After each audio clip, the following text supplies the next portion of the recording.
अब एकनाथ शिंदे जी को या अजित पवार जी को बार बार दिल्ली में ही आना पड़ेगा। मोदी और शाह जी उनका हाईकमांड है, जो वो कहेंगे वो मानना पड़ेगा। कभी एकनाथ शिंदे जी ने मुख्यमंत्री देवेंद्र जी के कैबिनेट में काम किया है, अचानक देवेंद्र जी उनके कैबिनेट में काम करने लगे।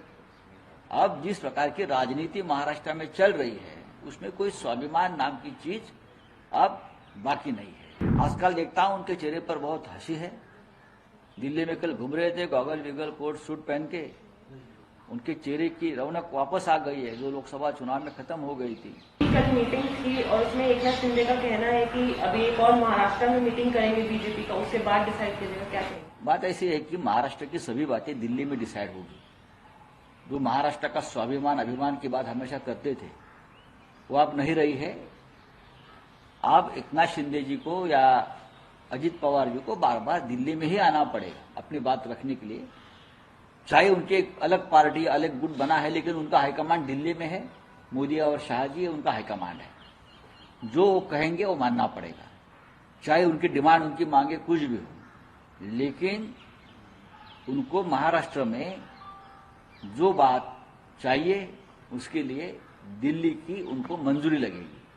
कल भी बैठे थे ना, तो वापस महाराष्ट्र में बैठकर क्या करेंगे? जो कल आदेश दिया होगा अमित शाह जी ने या और नरेंद्र मोदी जी ने, उनको मानना पड़ेगा। हाईकमांड है। सीएम डीसीएम बन रहे हैं अभी और डीसीएम सीएम बन रहे हैं। इस पर आप देखिए, पहले भी मिस्टर देवेंद्र फडणवीस कभी सीएम थे, वो डीसीएम बन गए। एकनाथ शिंदे उनको बहुत जूनियर थे। कभी एकनाथ शिंदे जी ने मुख्यमंत्री देवेंद्र जी के कैबिनेट में काम किया है, अचानक देवेंद्र जी उनके कैबिनेट में काम करने लगे। अब जिस प्रकार की राजनीति महाराष्ट्र में चल रही है उसमें कोई स्वाभिमान नाम की चीज अब बाकी नहीं है, बची नहीं। वापस डीसीएम बन रहे हैं। वो तो सदैव डीसीएम है, वो सदैव डीसीएम है, सदैव डीसीएम रहेंगे। आजकल देखता हूं उनके चेहरे पर बहुत हंसी है।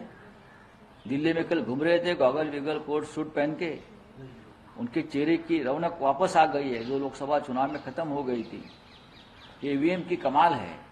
अब बारामती हो या ठाना हो, विदर्भ हो, ईवीएम का मंदिर बनाना चाहिए लोगों ने। 3 मूर्तियां, बीच में ईवीएम, बाजू में मोदी जी, बाजू में शाह जी। लेकिन और ये त्रिमूर्ति मंदिर जो है एक नया, अभी ये जो वक्फ बोर्ड वगैरह छोड़ देना चाहिए, ये संबल बिंबल छोड़ देना चाहिए। एक नया कानून पारित होना चाहिए कि ईवीएम का मंदिर बनाओ जगह जगह पे। लेकिन ईवीएम को लेकर अजीत कुमार बोले कि जब लोकसभा में एनडीए जीती तो ईवीएम सही था, हमारे नहीं, उस वक्त भी हमने कहा था बैलेट पेपर पर चुनाव होने चाहिए। अजीत पवार को बोलो जरा दिमाग को जरा जोर दीजिए। हम 10 साल से बोल, चाहे ईवीएम पर जीते या हारे, हमारी मांग यही रहेगी, बैलेट पेपर पर चुनाव होनी चाहिए।